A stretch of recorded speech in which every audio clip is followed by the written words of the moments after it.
Meus amados irmãos, nós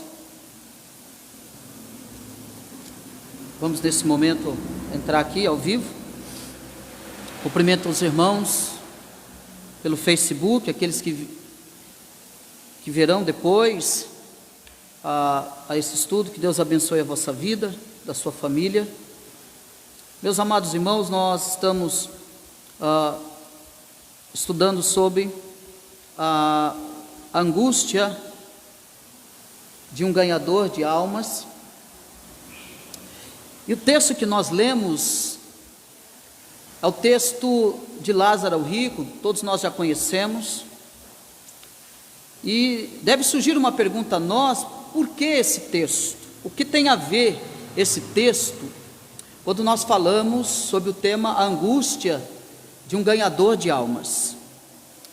Quando nós olhamos para esse texto e analisamos e estudamos acerca do que Cristo, mais uma vez na sua parábola, Ele quer ensinar, sabendo que todas as parábolas, Lucas 15, 16, que todas as parábolas, ela tem um propósito, um único propósito, de ensinar alguma verdade.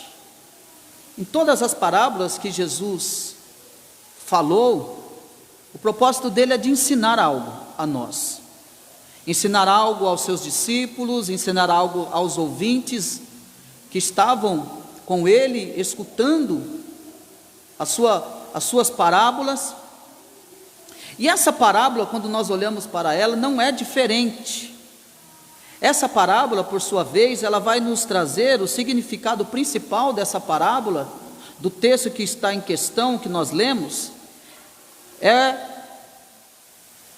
uma parábola que traz uma advertência contra a avareza. É isso que Jesus quer dizer aqui, é isso que Jesus quer mostrar.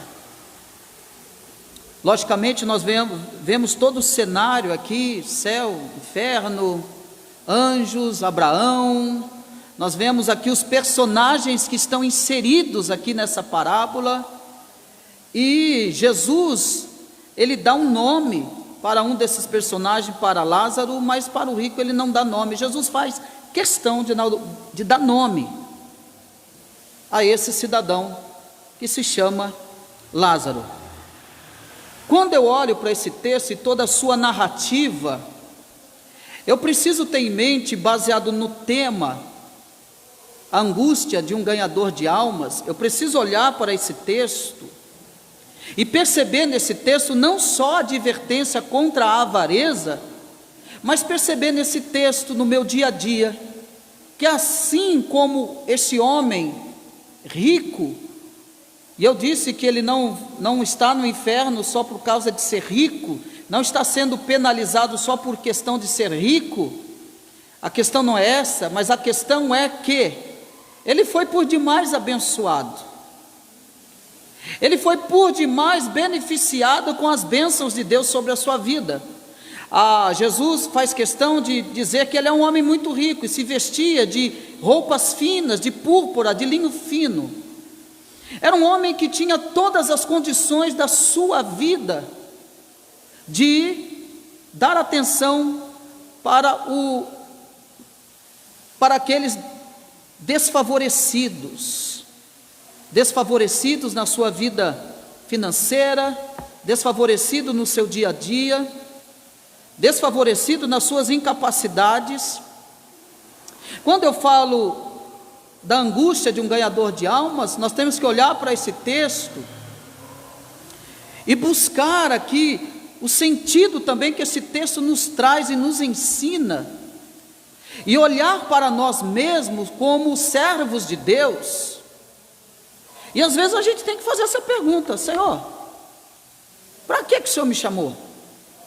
Às vezes eu preciso me interrogar a mim mesmo: por que o Senhor me cerca de tanta bênção? Por que eu sou abençoado? São perguntas que geralmente a gente não faz. Sabe por que a gente não faz? Porque a gente tem a plena consciência do quanto nós somos abençoados. Então não há necessidade de fazer essas perguntas a nós mesmos. Mas a grande questão é que eu preciso olhar para o texto, e olhar para o tema, e olhar para essa cena, para essa parábola, olhar para o personagem Lázaro, pobre, cheio de chagas, jogado ao léu, buscando alguma migalha para saciar a sua fome. Nós vemos também o personagem rico que está cercado de tantos bens, de tanta bênção, vive a sua vida regaladamente. E aí você precisa olhar para esses dois personagens e buscar em você, em mim mesmo, qual é o nosso papel? O que resposta eu vou dar para esse texto? O que eu vou responder? Porque Jesus está falando conosco. A pergunta é: o quanto nós temos nos angustiados em ver a necessidade do próximo? O quanto isso nos traz angústia? Quantas noites de sono nós temos perdido, porque a minha alma está inquieta, porque eu preciso resgatar, olhando para esse texto, entendendo que o inferno existe, que o céu também existe, que a penalidade para aqueles que vão para o inferno existe, que haverá uma alegria, um gozo eterno também. Isso tem que trazer para mim, para a minha vida, e digo eu, inquietações que louvam o nome de Deus.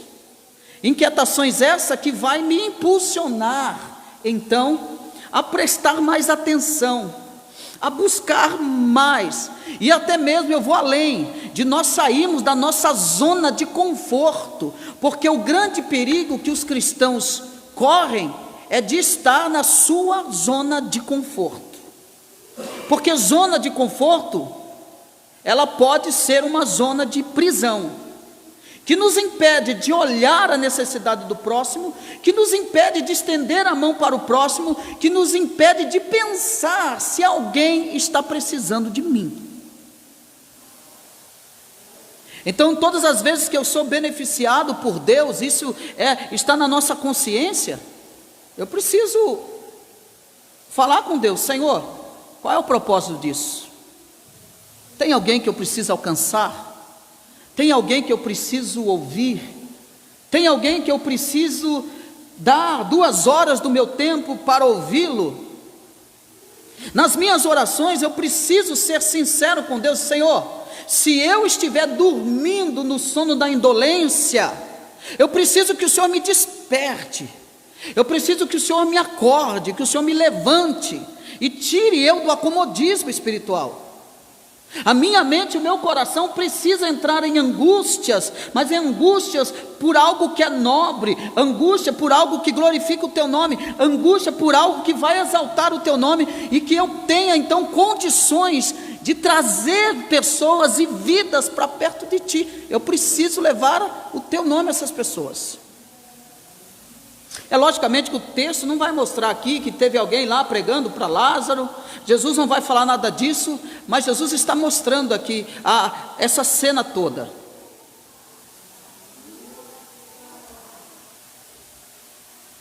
E aí a gente vê a preocupação do rico quando ele já está lá.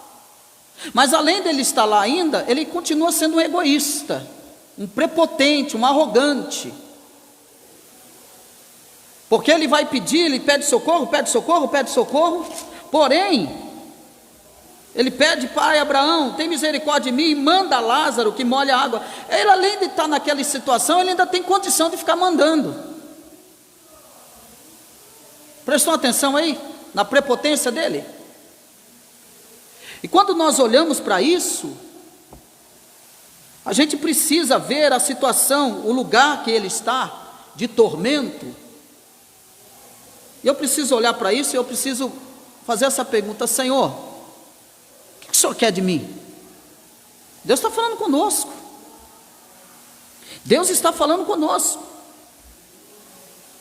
E aí a gente precisa, nós falamos que essa parábola nos fala de 2 homens, fala de 2 estilos de vida, fala de 2 mortes, de 2 destinos eternos.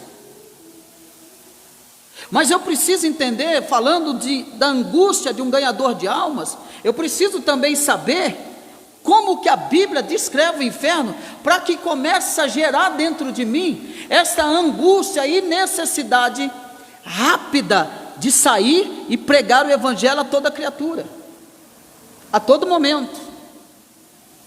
Eu preciso começar a perceber o tempo que eu tenho da minha vida.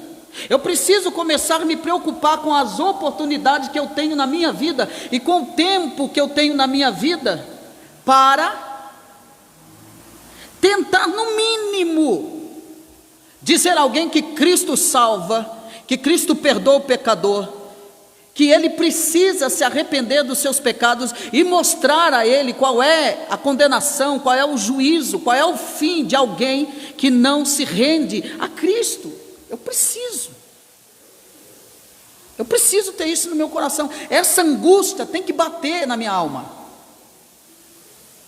porque senão eu estarei me colocando na mesma posição desse rico, egoísta, soberbo, cego diante da aflição de alguém, de um necessitado, cego diante da necessidade de alguém que está com fome, de alguém que está cheio de chagas. E o grande problema de muitas pessoas não enxergar isso e não ter angústia por almas, é o problema como Jesus vai falar do bom samaritano, por exemplo. Passa os judeus legalistas, religiosos, e nem sequer olha para aquele homem, aquele pobre coitado, que foi espancado no meio do caminho, por salteadores, por ladrões.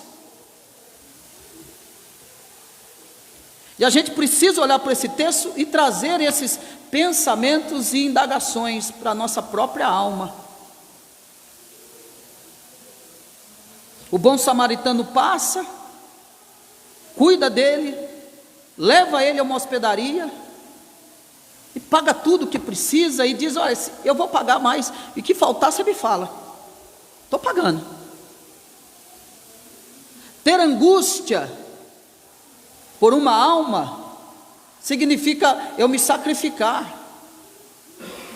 Você sabe o que é sacrifício? Foi o que Jesus disse: aquele que quiser vir após mim, negue a si mesmo, tome a sua cruz e siga-me. O que é negar a mim mesmo? O que é negar? Negar a mim mesmo é eu negar o meu próprio conforto. Negar a mim mesmo é às vezes eu negar o meu próprio tempo que eu usaria comigo mesmo. Negar a mim mesmo é eu beneficiar alguém com aquilo que eu poderia ser beneficiado. Isso é negar. Isso é negar, isso é ter angústia, isso é sacrifício. Mas a Bíblia vai descrever o inferno, e a gente tem que olhar para isso e tem que acender essa chama da angústia em nós. E nós vamos ver aqui alguns textos, como que a Bíblia descreve o inferno. E que o Espírito Santo gere em nós esse desespero bom, angustiante, de buscar as pessoas que ainda não tiveram encontro com Jesus. Sabe por que eu estou falando isso? Porque quando eu não era crente, eu estava muito drogado, eu não tenho vergonha de falar isso. Eu estava muito drogado, eu tinha cheirado muita cocaína, eu tinha bebido muita bebida. E eu passei na frente de uma igreja, e estava cheio de gente na porta da igreja. Sabe o que eles fizeram para mim? Eles me deram as costas, fizeram assim para mim, eu chamando a atenção deles: me ajuda, me ajuda. Eles fizeram assim para mim, me deram as costas, ninguém quis falar comigo, ninguém. Perceba o paradoxo, eles tinham acabado de cultuar Deus. Perceba o paradoxo aí. Perceba a contradição. Mas uma porta chamada Formosa, que não tem poder nenhum, só tem beleza, mas não tem poder nenhum. Só tem religiosidade, mas não tem poder nenhum, não é eficaz, não cura, não transforma. A igreja que Jesus veio plantar na terra é uma igreja vitoriosa, cheia do poder, cheia da unção, cheia da misericórdia, cheia da compaixão. E quem é a igreja? A igreja somos eu e você. Não é o templo aqui, 4 paredes, somos eu e você. E eles me deram as costas, ninguém veio falar comigo, e eu saí de lá muito triste. Eu poderia não querer saber de igreja nenhuma, mas aí Deus iluminou alguém lá, e um jovem, ele correu atrás de mim e disse: olha, quem é você? Eu fui falando, A minha vida está assim, assim, assim, assim, assim, assim. Ele me deu atenção. O problema é que ele me disse uma palavra. O único problema dele é que ele pegou: olha, amanhã eu vou na sua casa. Amanhã eu vou te fazer uma visita. Eu falei: pode ir. Estava doidão. Eu falei: vai. Ele foi. Eu estava lá em casa? Não, lógico que eu não estava. Mas ele foi. O problema foi meu, que eu não estava, mas ele foi. Sempre Deus vai levantar os remanescentes, sempre Deus vai levantar aqueles iluminados pelo Espírito Santo, sempre. Irmão, se você não fizer, Deus vai colocar outro no seu lugar. Se eu não fizer, Deus levantará outro no meu lugar. Se eu não pregar, até as pedras vão clamar. Ter angústia pelas almas é entender a grande necessidade que almas que estão perdidas, sofrendo, elas precisam desesperadamente da graça de Jesus Cristo, da salvação de Jesus Cristo. Porque nós vamos ver aqui como que a Bíblia descreve o inferno. Primeiro, leia para mim Mateus 23, verso 33. Quem achou, pode ler. Mateus 23, verso 33.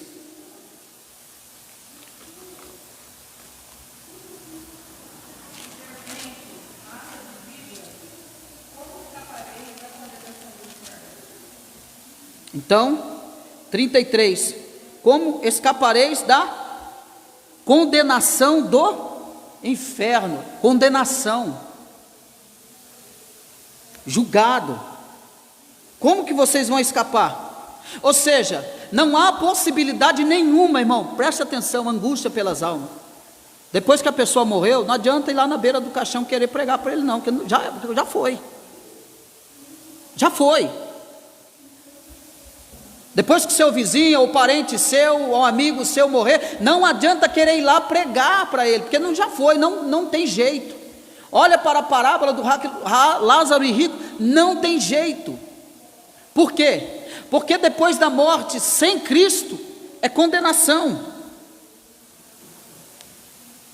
Já um pouquinho na frente, Daiane, lê para mim o 25, verso 46. Vamos ver como a Bíblia continua descrevendo o inferno.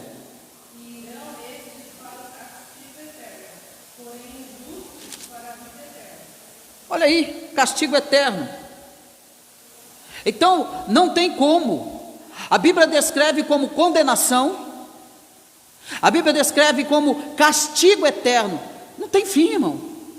Assim como os eleitos de Deus, os salvos em Cristo, viverão eternamente diante do Criador, e nós vamos viver eternamente diante do Criador, e nós não vamos conhecê-lo na sua plenitude. Por quê? Porque gozaremos da sua presença eternamente. Por quê? Porque Deus não tem fim, Deus não tem começo, Deus não tem meio, Ele é Deus.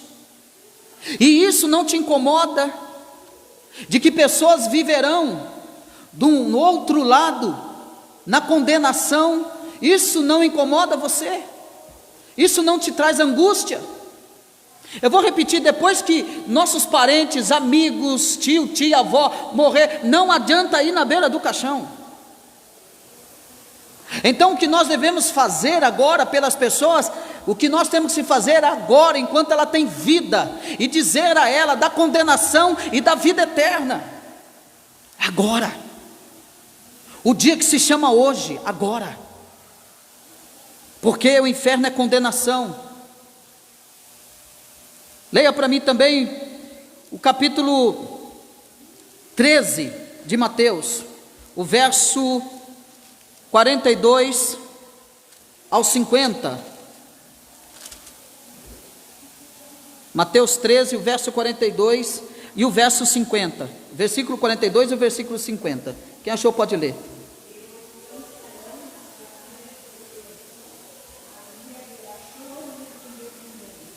Então,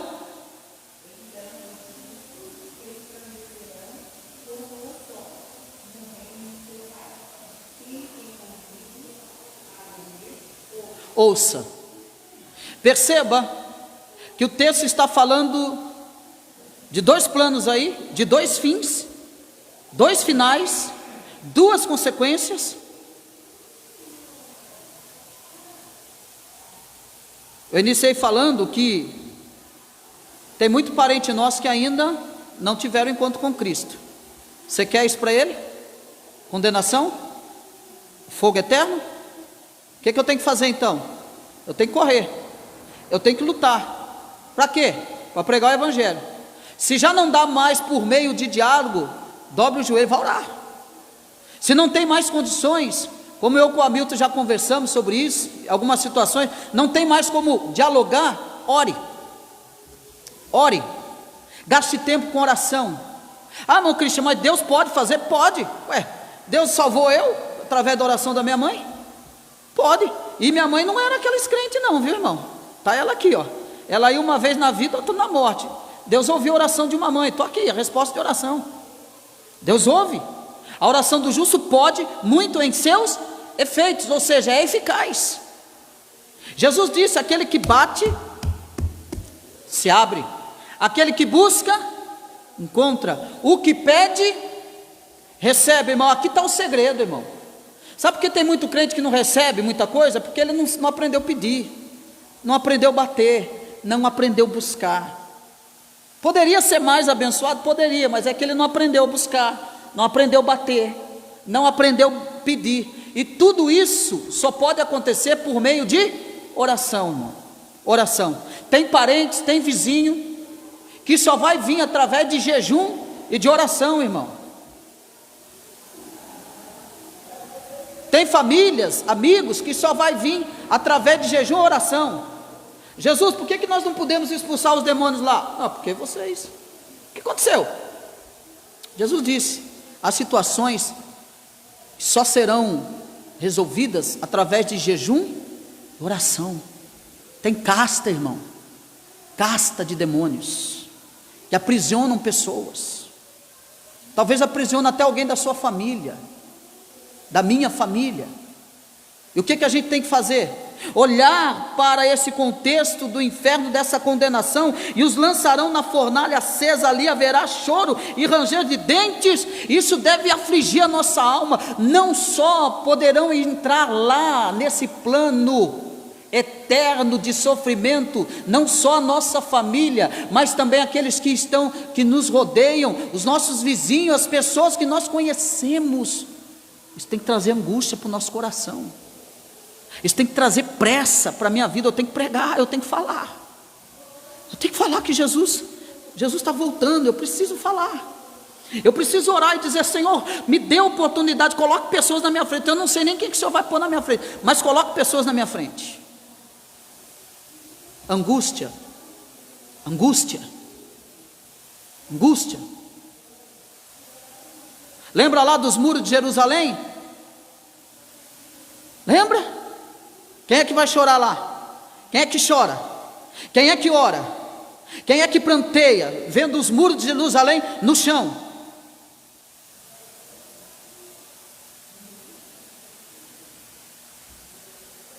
Jeremias, irmão. Neemias.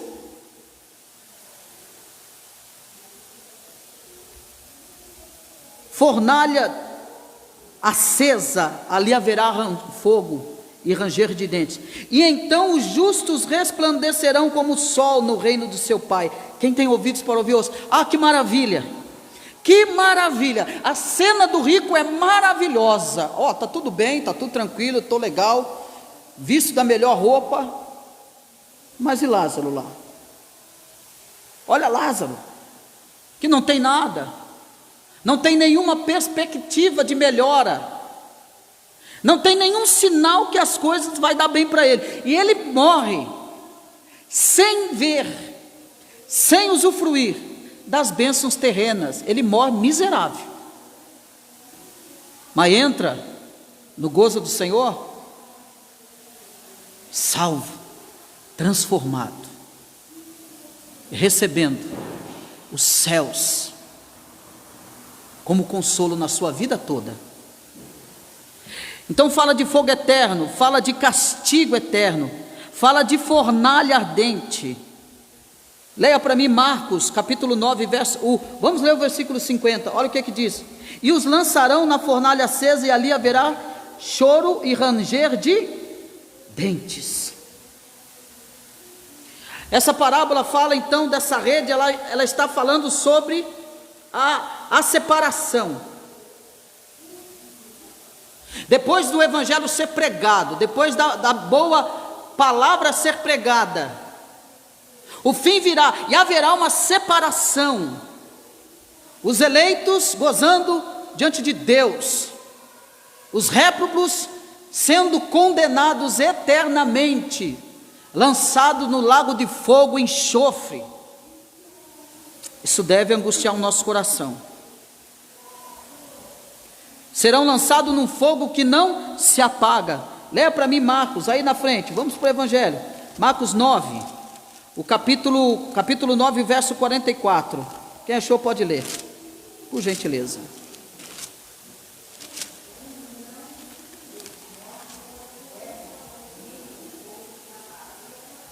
Onde não lhes morre o verme, nem o fogo se apaga. Não se apaga. É eterno, sofrimento eterno. Fogo que não se apaga. 1 Tessalonicenses, vamos lá nas epístolas.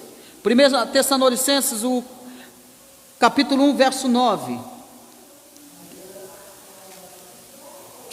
1 Tessalonicenses, capítulo 1, verso 9.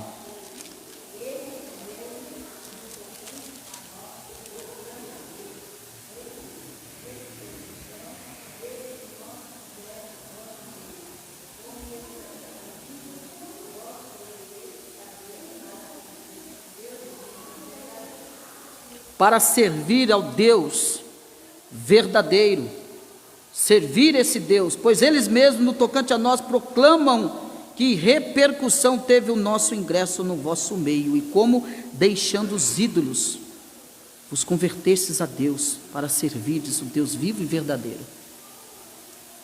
Nós estamos aqui, irmão, para proclamar o Evangelho. Nós estamos aqui para pregar ao mundo essa mensagem do Evangelho, para proclamar o Evangelho. E a repercussão que nós temos que ver é o ingresso que temos, e as pessoas deixando a nós anunciarmos o Evangelho de Jesus Cristo. Qual é o prazer daquele que tem angústia pelas almas? É de ver as pessoas a qual receberam a mensagem do Evangelho, abandonando, deixando a velha vida, deixando os seus ídolos, deixando a sua vida, deixando para servir unicamente a Cristo Jesus, convertendo a Deus para servir um Deus verdadeiro.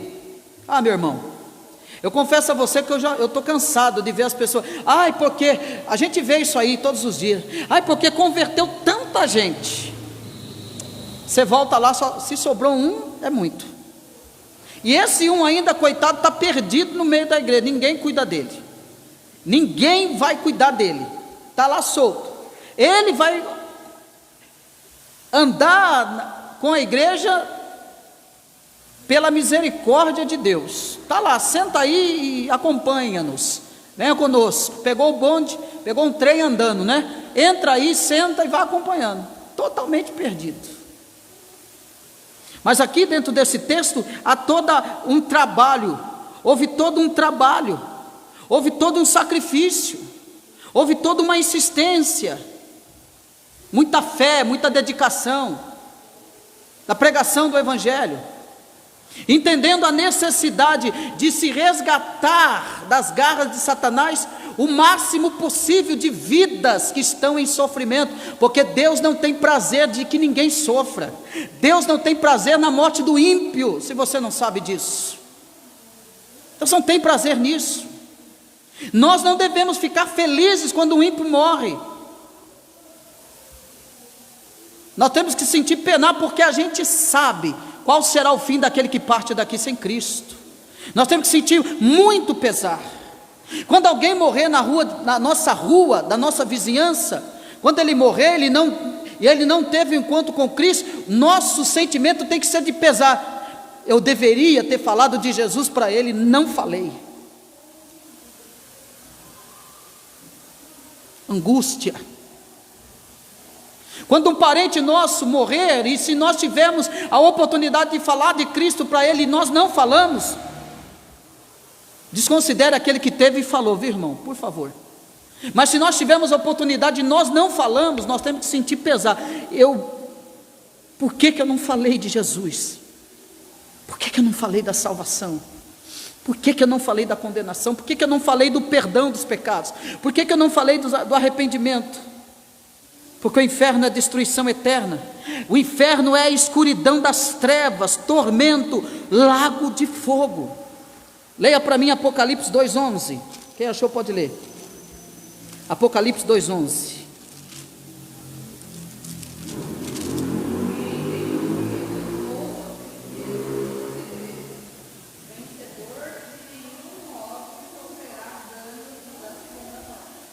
De maneira alguma ele vai sofrer o dano.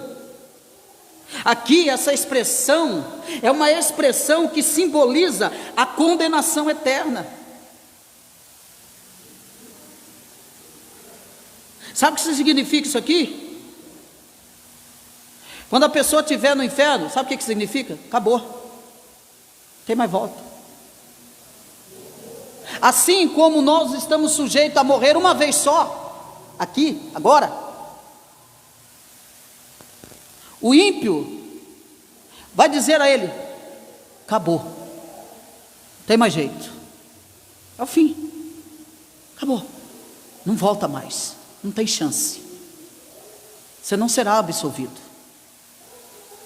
você não será mais resgatado, acabou, seu fim, vergonha eterna, final, de tormento eterno, acabou, não tem chance. Lembra do rico? Fala para Abraão, Abraão, fala lá para meus irmãos, Abraão, faz isso lá. Não tem jeito. Que eles ouçam os profetas. Não tem jeito. E aí você tem que olhar que não tem jeito mesmo, é quando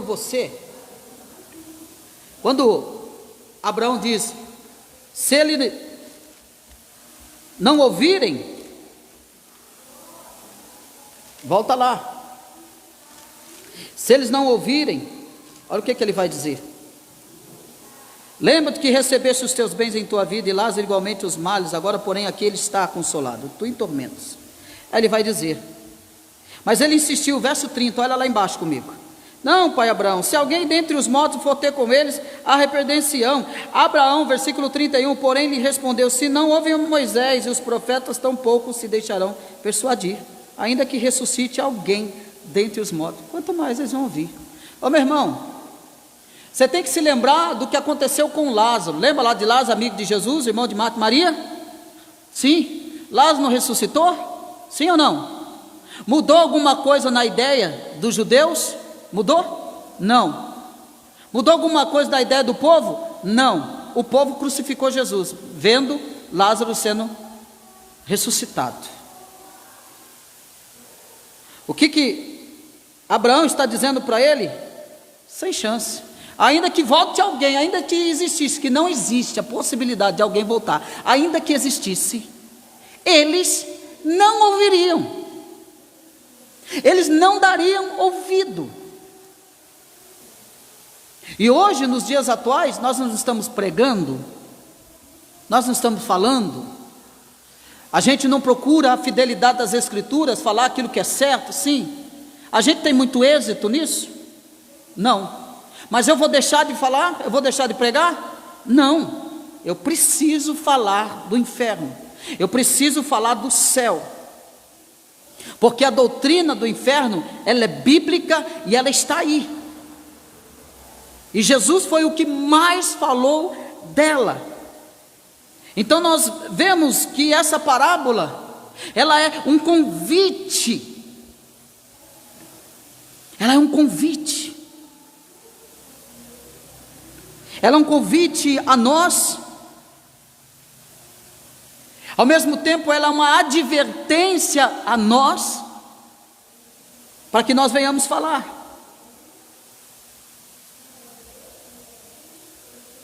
E a grande verdade que Jesus quer mostrar dentro dessa parábola também, que após a morte, nada mais pode ser mudado, nada mais, não há mais como mudar, não dá mais não dá mais para mudar de situação, acabou, não tem como. Olha o verso 25, disse porém Abraão: filho, lembra-te que recebeste os teus bens em tua vida, e Lázaro igualmente os males, agora porém aqui está consolado e tu em tormentos. Mas a grande verdade é que as riquezas terrenas para esse rico de nada valeu na eternidade, ele não levou nada. Isso fica muito claro, nada. E acredite você, as pessoas estão lutando aí para ter dinheiro, matando alguém da própria família, porque ele tem dinheiro. Olha, o rico não levou nada.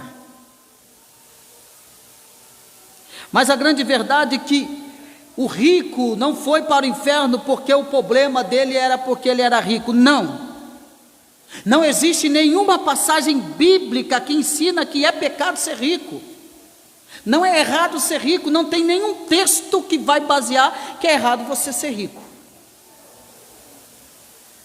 O próprio Deus enriqueceu quem? Quem foi enriquecido sem pedir? Vamos lá, quem? Salomão. Ele não pediu riqueza, ele pediu o quê? Sabedoria. Eu preciso ter sabedoria de antecipar. Deus falou: eu vou te dar riqueza. Você não pediu, mas eu vi teu coração e eu vou te dar. E o problema aqui do homem, desse homem rico, não é que ele foi para o inferno porque ele era rico. Mas o que a palavra de Deus nos ensina, o que a palavra de Deus condena, e essa é a situação desse rico, é o amor que ele tinha ao dinheiro. O amor dele ao dinheiro, o amor dele ao seu luxo, o amor dele ao seu conforto, foi o seu Deus, o seu único Deus.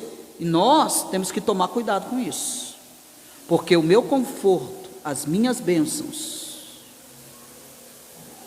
se eu não vigiar, se o altar do meu coração não tiver Deus, o altar do meu coração é de outro Deus. Deus pode me abençoar, me cercar de todas as bênçãos, mas o que Deus requer de mim é que eu não me estribe naquilo que Ele deu, naquilo que Ele dá, naquilo que Ele me abençoa. Qual que é o problema desse homem aqui? O problema dele é que ele amou mais o dinheiro do que pessoas, amou mais coisa do que pessoas. Ele se tornou cego diante de uma bênção que veio do próprio Deus. Eu disse semana passada que nós podemos nos tornar, se não vigiarmos, escravos das próprias bênçãos que Deus nos dá. Lembra do irmão que eu disse que não poderia cair uma areinha no carro do carpete dele? Lembra disso? Nós temos que tomar cuidado, porque a Bíblia nos ensina que não se pode servir a Deus e as riquezas.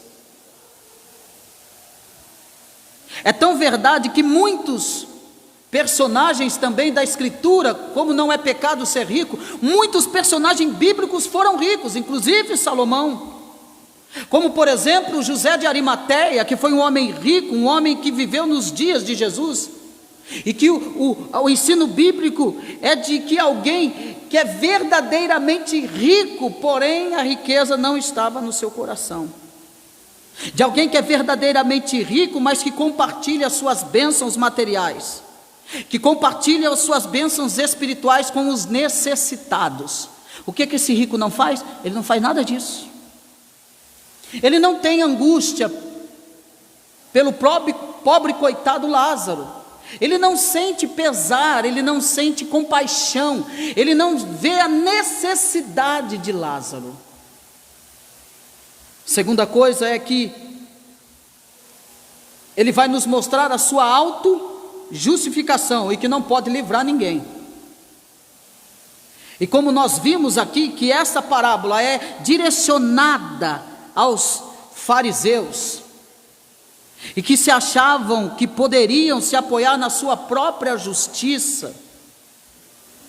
Eles que chamavam Abraão de pai, assim como o rico, e pensavam que por sua linhagem eles tinham um lugar garantido no paraíso, e esta parábola vai diretamente para eles, mostrando para eles que eles não adianta se justificar de todo o seu legalismo religioso, de toda a sua observação da lei, que eles não seriam salvos por causa disso, porque tinha sangue azul na veia, judeu, que eles seriam salvos porque eram homens circuncidados, que eles seriam salvos. Jesus vem mostrar nessa parábola que não há nada que justifique neles, que leve eles a merecer a salvação. A salvação não é merecimento, não é meritório de homem nenhum. A salvação é exclusivamente por intermédio do sofrimento, do sacrifício de Jesus Cristo, que não é por linhagem, que não é por sangue azul.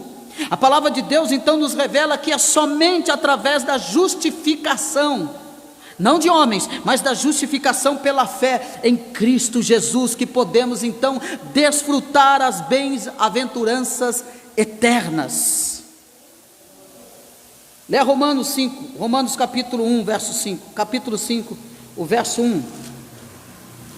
Olha o que está escrito. Romanos 5, 1, é bem conhecido de todos. Quem achou pode ler.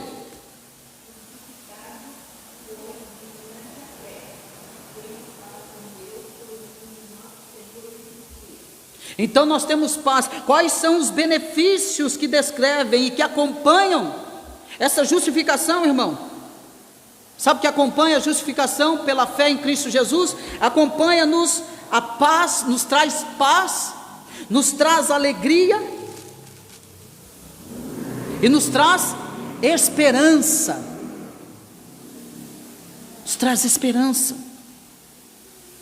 E aí nós vemos a autojustificação, mas nós vemos também que após a morte, nada mais poderá ser feito. Mesmo que o relato do rico e Lázaro for identificado como sendo algo que aconteceu, alguns escritores, algo que aconteceu, mesmo isso, nós não podemos negar de forma alguma que verdades definitivas acerca da vida por vir são reveladas muito claramente dentro dessa parábola. Ela nos esclarece claramente o fim do ímpio e do justo. Esse texto nos ensina que qualquer possibilidade de comunicação entre vivos e mortos não existe. Não há. Nem mesmo é possível alterar a condição de condenação eterna após a morte. A condição de bem-aventurança como a de Lázaro, ou a de condenação como a do rico, está fixada para sempre, não tem volta. A oportunidade então de vivermos uma vida de acordo com a vontade de Deus deve ser aproveitada agora. A oportunidade que nós temos para nos angustiar por causa das almas deve ser agora. A oportunidade que nós temos de pregar o Evangelho a toda criatura e buscar por meio de oração e consagração e jejum por vidas que ouçam a mensagem do Evangelho é agora. Agora. Porque nesse exato momento que eu vos falo aqui, tem pessoa descendo a sepultura, nesse exato momento. Nesse exato momento que eu vos falo, tem alguém se entupindo de drogas. Nesse exato momento que eu vos falo, tem alguém se prostituindo. Nesse exato momento tem famílias sendo destruídas pelas artimanhas e setas inflamadas de Satanás. Nesse exato momento há uma mãe que está chorando. Nesse exato momento há uma esposa que está chorando. Nesse exato momento há filhos que estão chorando, que ainda não tiveram nenhum contato com o Evangelho. O Evangelho. O sofrimento é eterno.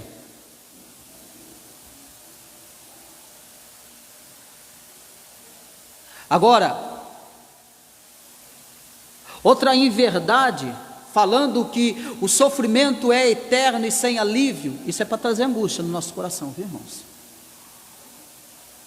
É de uma fala que a gente escuta por aí, do ensino que fala que a morte é um sono e que a pessoa fica completamente inconsciente. Nós não encontramos nenhuma sustentação na Bíblia para provar isso, que a pessoa está dormindo, que ela está inconsciente, que ela não sabe o que está acontecendo. Nós não temos nenhuma sustentação na Bíblia disso acontecer.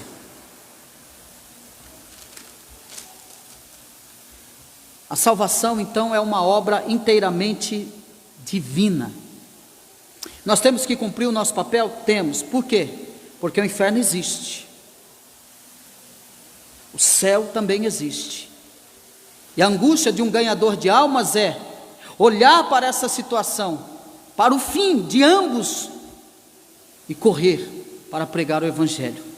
A salvação é uma obra inteiramente divina, e se o Espírito Santo não regenerar o pecador, nem mesmo o maior dos milagres poderá fazer que ele convença do seu pecado. É por isso que Jesus disse: ide pregai o Evangelho a toda criatura. Aquele que crer e for batizado será salvo, mas aquele que não crer já está condenado. O rico pediu para que Abraão então enviasse Lázaro e depois qualquer um dos mortos para que fosse ter com seus irmãos, para que estes pudessem então se converter.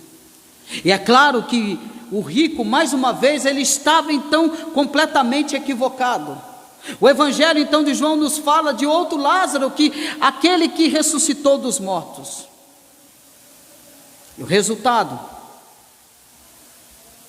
dessa ressurreição não foi a conversão dos incrédulos. Não se converteram, como eu disse. Ao contrário, eles começaram a planejar a morte do nosso Senhor e Salvador Jesus Cristo. Eles começaram a planejar a morte do próprio Lázaro. Por fim, a própria ressurreição de Jesus nos mostra que se Deus não chamar soberanamente o pecador em sua graça, nunca tal pecador será salvo. Qual foi a arma que ele nos deixou? Evangelho, palavra de Deus. Essa é a arma que ele nos deixou, para que o pecador ouça a mensagem do Evangelho. E antes de que eu vá lá e fale para ele do Evangelho, eu preciso orar e rogar ao Espírito Santo que ilumine e abra a mente e o coração daquele que vai me ouvir falando acerca do Evangelho da salvação. Eu preciso orar a Deus. Eu não posso sair, deu na teia, eu vou falar de Jesus. Não, eu preciso orar: Senhor, hoje, prepare alguém para que eu fale do Evangelho, porque a minha alma está angustiada. Eu sei o que é o inferno, não na sua totalidade, mas a Bíblia já nos mostra como será o inferno, não na sua completude, mas ela já nos mostra. Prepare alguém para que eu fale do Evangelho. Deixa a minha alma angustiada para que eu fale para alguém. Coloque alguém na minha frente, me dê oportunidade, Senhor, e que essa angústia não saia da minha alma enquanto eu não falar do Evangelho. Depois que você falou, meu irmão, fique em paz também, não fique perturbado não. Deixa Deus trabalhar, o Espírito Santo que convence o homem do pecado, da justiça e do juízo. Mas o nosso papel é pregar o Evangelho. Por quê? Porque os homens estão mortos em seus delitos e pecados, e eles jamais vão ouvir a voz de Deus, se não for por intermédio do Espírito Santo os convencendo, os iluminando. O rico, mesmo após a morte, ele não demonstra arrependimento. É só você perceber no texto, ele não se arrepende, ele apenas se lamenta pelo seu sofrimento, mas em nenhum momento indicou que compreendeu os mandamentos do Senhor. O caráter do rico continuou o mesmo. Ele enxergou Lázaro como um simples servo. Tentou se aproveitar da sua condição de descendente de Abraão, ao chamá-lo de pai. E no final, ele ainda pensou que até mesmo na eternidade, os seus caprichos poderiam ser atendidos. O que eu aprendo com esse tema? A angústia de um ganhador de almas. Olhando para esse texto, eu tenho que pedir ao Senhor: Senhor, livra-me dessa condição.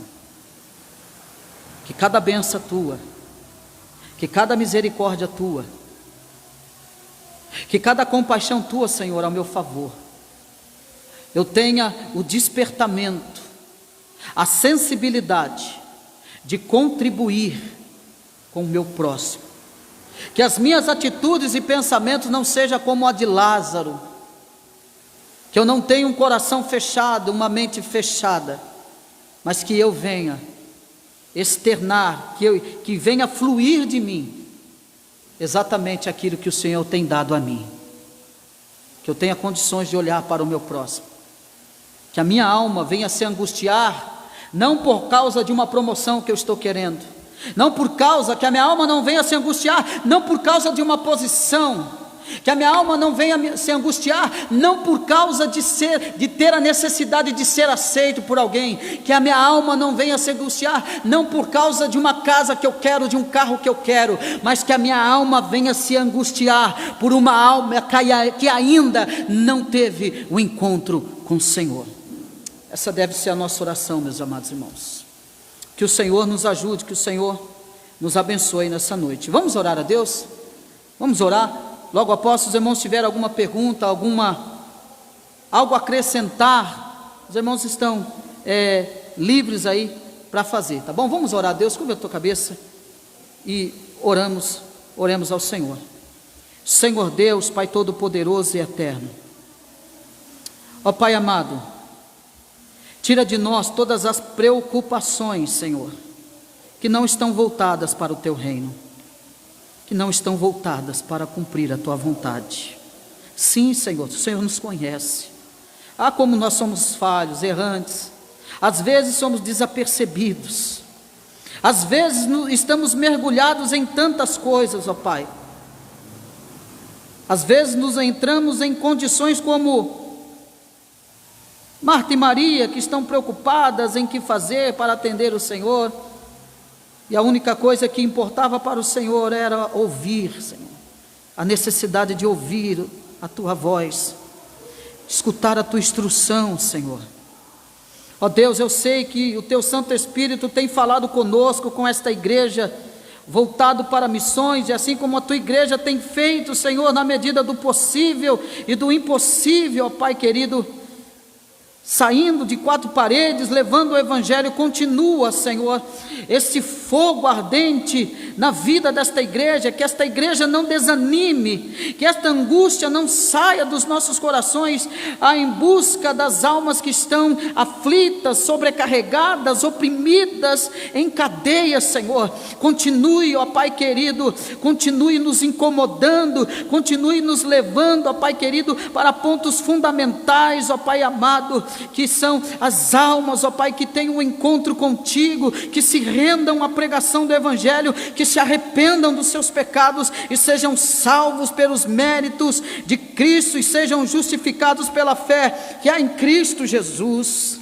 Ó Deus, usa as nossas vidas, nos limpa, nos purifica, nos ajuda. Tira todo espírito egoísta de nós, toda cegueira espiritual, e traga a nós, ó Pai, uma visão missionária mais profunda, mais sensível, mais amorosa, com mais compaixão, ó Deus.